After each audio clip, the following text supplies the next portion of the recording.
After you watch the video, make sure you like, comment, and subscribe. Hi, welcome to the Quadrilla Construction Company. I'm Evan, and I will be taking you through how Quadrilla marble runs work, with the types of blocks, parts, track, and other interesting things about Quadrilla. If you want to build a Quadrilla marble run, these are the videos to go to.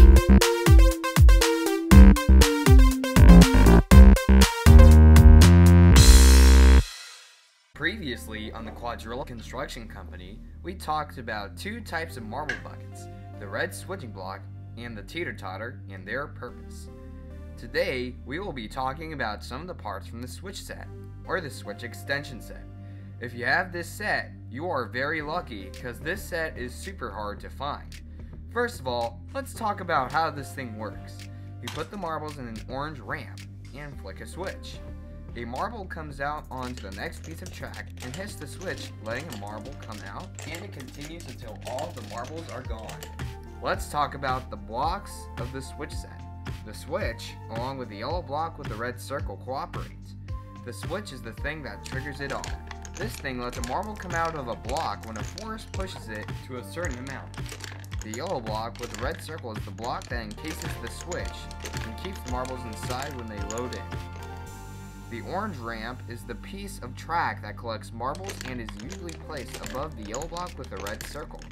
The blue block with the red circle serves the exact same function as the regular blue block, but was specifically improved so that it keeps marbles from falling out the ramp or getting stuck. You should use this block instead of the regular blue block if you want to put it on the ramp. Now let's make a marble run using the parts we just talked about. First of all, once again, start out with two bases. Put a yellow block on one of them and an orange block on another. Put a marble catcher right next to the yellow block. Then put down a small rail. Put down a teal block next to the hole that leads to the yellow block. Then put down a yellow block next to the hole that leads to the orange block. Afterward, put down another small rail on top of the teal and yellow blocks. Now it's time to put down the switch. Put it above the hole that would lead to the yellow block, and put the yellow block with the red circle on top of it, like this.